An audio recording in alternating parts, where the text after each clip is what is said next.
제가 말씀을 준비할 때마다 참 자주 보는 게 이제 우화집이에요. 근데 오늘도 말씀을 준비하다 보니까 참 의미 있는 우화를 하나 읽게 됐습니다. 당나귀의 우화인데, 이 당나귀가 어느 날 좀 이제 나이가 먹은 당나귀였대요. 근데 이 당나귀가 길을 가다 그 마을에 있는 빈 우물에 빠져버린 거예요. 근데 그 우물에 빠진 그 당나귀를 보는 순간, 이 농부가, 주인인 농부가 보니까, 이게 너무 깊어요. 그래서 어떻게 꺼낼 방법이 없는 거예요. 자르벙덩거리고 안타깝고 방법을 다 찾아보다 없는 거예요. 그래서 안타깝잖아요. 어떻게 해야 되나 하다 보니까, 이게 네 운명인가 보다, 이렇게 생각을 하고, 안 되겠다. 또 꺼낼 수도 없고, 또 어차피 이 빈 우물 이거 다 묻으려고 했던 우물이니까 그냥 묻어줘야 되겠다, 이 생각을 한 거예요. 그래갖고 이제 동네 사람들 몇 사람을 불러다가 같이 좀 도와달라고 하고 막 흙을 퍼다가 그 빈 우물에다가 흙을 붓기 시작했다네요. 그러니까 그 늙은 또 당나귀가 막 부딪힐 거 아니에요, 그 속에서. 아무리 늙었지만, 안 그래요? 근데 막 이렇게 그러는 거예요. 그 안타까운 마음으로 참아 보질 못하고 계속 그냥 흙을 퍼본 거예요, 이제. 근데 어느 정도 부었을까 싶은데 소리가 안 나요. 이제 진짜 죽었구나, 이제. 그렇게 잠들어라, 거기 잠들어라 하면서 이렇게 내려다 봤대요. 그랬더니 당나귀가 멀쩡히 서 있더라네. 오히려 더 많이 올라와 있더래요. 이게 어떻게 된 건가 했더니, 흙을 퍼볼 때마다 당나귀가 막 울고 하는 것 같더니 어느 순간부터 자기 몸에 떨어지는 그 흙을 막 털어버리는 거야. 그래갖고 흙이 밑으로 떨어질 거 아니야. 그럼 그 다리를 밟고 있는 거야. 그래서 자기를 묻으려고 퍼붓는 그 흙을 몸으로 털어가지고 그걸로 밟아가지고 그걸로 점점 올라오고 있었던 거예요. 농부가 이거 기가 차가지고, 감동이죠. 그 순간부터 계속 흙을 막 계속 퍼줬다네. 그랬더니 계속 밟고 올라와가지고, 그래서 당나귀가 살아났다는 얘기예요. 이게 우화집에 나오는 이야기입니다. 여러분, 이게 우리가 흔히 하는 말이잖아요. 위기를 기회로 바꿔버린 거죠. 지금 자기를 죽으려고 자기를 죽으라고 흙을 퍼붓고 있는 그 흙을 오히려 기회로 바꿔가지고 그걸 밟고 나왔어요. 이게 지금 우리에게 뭘 암시해 주고 있습니까? 뭘 교훈하고 있습니까? 우리는 어떤 위기가 딱 닥치면 절망부터 해요. 낙담부터 한다고. 근데 조금만 생각해 보면 그거보다 좋은 기회가 없어요. 그 우물에 빠진 나귀에게 그 빠진 것도 위기인데 거기다 흙까지 퍼부으면 이건 절망이에요. 그런데 오히려 그 절망의 흙더미가 기회가 된 거예요. 위기를 벗어날 수 있는. 정말 우리 삶 속에 그런 때가 참 많지 않습니까? 가장 절망스럽고 낙담이 어울리는 순간인데 그걸 치고 올라와가지고 오히려 그걸 기회로 삼아가지고 더 성공을 하고 희망으로 삼는 이런 경우. 여러분, 이 말씀을 드리는 이유가 말씀을 묵상하다 보니까 이런 우화를 또 읽게 된 거예요. 오늘 사도 바울의 모습이 딱 이겁니다. 오늘 사도 바울은 37절 말씀을 보시면 같이 한번 읽어보겠습니다. 시작. 바울을 데리고 영내로 들어가려 할 그때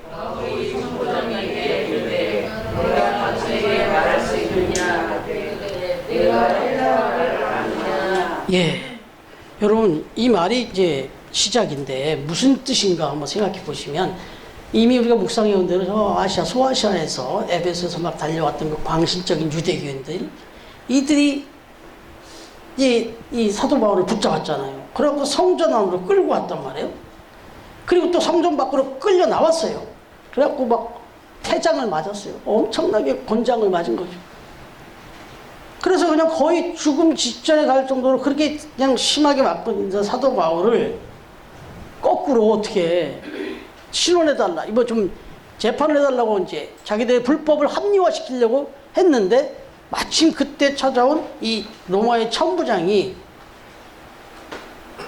이렇게 끝내서는 또 안 되겠다 싶으니까 법대로 처리해준답시고 데리고 나와요. 그래서 어찌됐든 간에 이 천부장도 뭐 무례하기는 짝이 없었지만, 불의하긴 짝이 없었지만, 그래도 그 군중들의 손에 났다면 그냥 죽는데 거기서 빼내오죠. 그래가지고 말 그대로 그래도 안전하다고 할 수 있는 군인들이 이렇게 진을 치고 있는 영내로 딱 데리고 온단 말이에요. 근데 그 데리러 가려고 하니까 그냥 가게 놔둬도 죽겠냐고요, 이들이. 그래서 그냥 저렇게 그냥 가면 안 된다, 저런 놈은 죽여야 된다, 죽여야 된다, 막 이제 아우성을 친 거죠. 그러자 그 자기를 잡아 죽이겠다고 아우성을 치는 사람들. 근데 천부장은 자기를 그래서 끄집어내서 이렇게 격리시켜 주려고 하는 이 순간에 사도 바울이 할 일은 빨리 그냥 끌려가야 돼요, 빨리. 그래야 여기를 벗어나잖아요. 이거 뭐 잘못하다가 어떻게 됐든 여기서 죽게 생겼어요, 지금. 그런데 사도 바울은 거기서 자기를 이렇게 격리시켜 주려고 보호 아닌 보호를 해주려고 하는 그때 천부장한테 잠깐만요, 이렇게. 그 천부장이 좀 의아하지 않겠어요? 그때 천부장한테 하는 소리가, 내가 좀 할 말이 좀 있다. 내가 당신에게 좀 몇 마디 좀 먼저 좀 해도 되겠느냐, 이렇게 얘기를 해요. 아니 지금 죽게 생겼는데. 그러니까 하는 소리가, 당신에게 좀 얘기 좀 몇 마디 좀 하고 싶다고 하니까, 뭐야, 네가 헬라 말을 알아? 이렇게 된 거죠, 이제. 응? 네가 지금 헬라 말을 알아? 나한테 뭔 얘기를 하겠다는 거냐? 이렇게 되는 거예요, 이제. 그러더니, 그래? 그럼 할 말 있으면 한번 해봐라, 이렇게 된 겁니다, 이게. 이건 분명히 지금 이럴 상황이 아니에요. 사도 바울은 빨리 끌려가야 돼요, 빨리. 이 자리를 피해야 돼요. 근데 그걸 사도 바울은 어떤 기회로 생각했냐면, 찬스라고 생각했어요. 기회라고 생각했어요. 자기를 일단 빼냈잖아요. 근데 여기서 구별해서 그냥 데려가는 것보다 자기가 여기서 돌아서서 지금 자기를 잡겠다고 몰려든 그 무리가 쫙 몰려 있었잖아요. 누구한테 전화를 한 거예요? 그래요? 예. 그렇게 몰려든 사람들이 막 잔뜩 몰려 있으니까 사도 바울은 이거보다 좋은 기회가 없다고 생각한 거예요. 더군다나 그들 손에 묻혀있지 않고 거기서 내가 뽑아 나왔잖아요, 이제. 그러니까 여기서 그냥 들어가면 안 되는 거야. 저렇게 자기를 향해서 이렇게 집중해 줄 수가 없는 거야. 자기를 잡아 죽이겠다고 죽여라 하지만 어찌됐든 모두가 자기만 바라보고 있어요, 지금. 그러니까 이걸 사도 바울은 자기 죽음의 위기로 본 게 아니라 이게 찬스다. 이거보다 좋은 기회가 없다. 나도 나랑 말 좀 하게 해달라. 이랬던 거예요. 이 사실은 좀 정상적인 사고 아니에요, 어떻게 보면. 어찌됐든 사도 바울은 자기에게 죽을 위기의 기회를 갖다가, 자기가 지금 죽음에 빠질 그 위기에서 그걸 기회로 삼았어요. 근데 여기 여러분, 이제 여기 성경에 여기에 이게 비춰가는데 이게 무슨 말이야? 하는 게 있어요. 여러분 좀 말씀을 제가 드려야죠. 바울이 유대인이었는데 모국어인 히브리어뿐만 아니라 헬라어까지 유창하게 이제 구사하는 거, 이에 놀랍니다. 이에 놀라갖고 천부장이 바울에게 네가 헬라 말을 아느냐 그랬잖아요. 헬라 말을 아느냐? 그렇다면 혹시 너 그 사람 아니야? 이렇게 된 거예요. 너 이전에 소요를 막 일으켜서 자객 4,000명 데리고 막 광야로 갔던 그런 애굽인 그 놈 아니야? 너? 이렇게 얘기한 거예요. 근데 그 다음에 이 애굽인이 누군지에 대해서는 얘기가 없어요, 여기는. 요거를 요세푸스라고 하는 역사학자가 설명을 해놨어요. 이 애굽인이 누군지. 여기 천부장이 말하는 애굽인은 주 54년경에 3만 명의 유대인을 거느리고 광야에서 예루살렘으로 와가지고는 저 감람산에다 딱 그 빨치산처럼 마치 감람산에 딱 은둔지를 두고 자기 명령으로 이제 예루살렘을 향하여 선포하면 성벽이 무너질 것이다. 라고 이렇게 막 충동하면서 무리들을 끌고 다녔던 거짓 선지자가 한 명 있었는데 그 사람을 얘기하는 거예요, 지금. 그 사람이었다라고 얘기합니다. 그래서 그를 따르던 사람들이 많이 있었는데 그 중에서 이 3만 명이나 이렇게 몰려와 있지만 그 중에도 또 특별히 아주 좀 특수부대 같은 자객 4천 명이 또 있었다는 거예요. 그래서 이 4천 명의 자객들이 특히 로마인도 물론이지만 제일 그 화가 나는 사람들이 누구예요? 이 식민지 상태에서는 독립운동을 하다 보면은 그 지금 침략해서 지금 이렇게 다스리고 있는 이 일본도 지금 얄밉고 정말 적기지만 거기에 빌붙어서 앞잡이 노릇하는 이 조선인이 더 밉잖아요. 그래서 로마인이나 친로마적인 유대인들을 막 강력히 대적하고 막 암살도 하고 막 이런 일을 벌였다는 거예요. 그래서 이런 일들이 있다 보니까 뭐 로마인들도 자꾸 위협을 하죠. 그 다음에 또 뭐 친로마적인 사람 막 이러죠. 이래갖고 이 소식이 들리니까 그 당시에 벨리스 총독이 로마 총독이죠. 로마 총독이 유대인을 학살합니다. 그래서 400명이 살해를 당하고 200명이 포로로 잡히게 되는 이런 일이 벌어졌다는 거예요. 그러니 또 이게 어떻게 되겠어요? 이러니까 이제 막 뿔뿔이 흩어지게 됐는데 유대인들이 이제 또 화가 난 거예요. 저 거짓 선지자들에 속아가지고 지금 그냥 조용히 넘어가면 될 거를 괜히 긁어부스럼 만들었고 우리가 막 다 잡혀가고 다 죽임을 당하는 이런 끔찍한 일이 벌어졌다 해가지고 또 역시 이들이 이 유대인에 대해서 이 애굽인에 대해서 애굽인이라고 알려진 이 사람에 대해서 막 적대감을 갖고 있었다는 거예요. 그래서 잡히면 저거 죽이겠다. 저거 없애야 우리가 편안하지. 이랬다는 거예요. 그런 것을 지금 오늘 이 총리가 너 혹시 그놈 아니야? 이렇게 된 거예요. 이제. 그랬더니 아니다. 그게 아니다. 해서 39절에 이렇게 말하는 거예요. 한번 같이 읽어볼까요? 39절. 시작. 바울이 이르되 나는 유대인이라 소비 아닌 길리기아 다소시의 시민이니 청컨대 백성에게 말하기를 허락하라. 여기까지요. 예. 나 그런 사람 아니다. 나는 정통파 유대인이다. 그리고 소읍이 아닌 길리기아 다소시의 시민이다. 이 얘기는 소읍이라는 건 촌동네 뭐 저 시골에 어디 그 뭐 밀양배 정도 그런 사람이 아니다.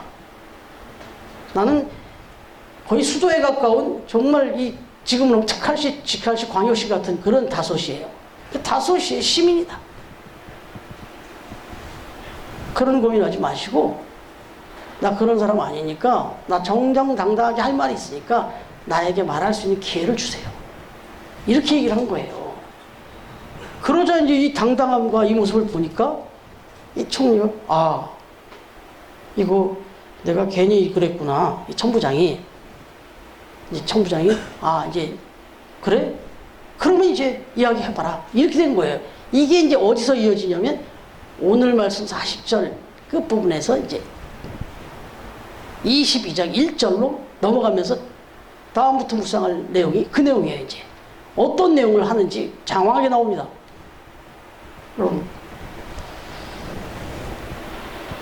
40절 그 다음에 22장 1절 성경책이 갖고 계신 분은 한번 같이 읽어주시면 되겠어요. 40절부터 한번 시작하겠습니다. 시작. 천부장이 허락하거늘 바울이 층대 위에 서서 백성에게 손짓하여 매우 조용히 한 후에 히브리 말로 말하니라. 부형들아, 내가 지금 여러분 앞에서 변명하는 말을 들으라. 여기 뭐 변명이라는 표현이 사실은 좀 적당한 해석은 아닌 것 같아요. 변론은죠, 변론. 여러분 앞에서 내 변론하는 말을 들어라. 내가 지금 하는 말을 잘 들어라. 이 얘기입니다.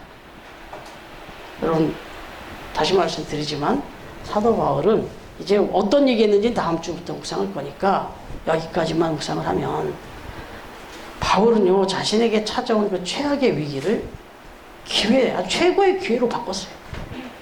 그래서 요때야말로 니들이 내가 뭔 얘기를 하려도 막 듣지도 않고 막 돌팔매라고 막 나를 이렇게 때리고 이랬는데 잘 됐다. 지금 딱 구별이 됐잖아요. 이제는 저기서 내 얘기를 들어야 되는 상황이 됐잖아요, 이제.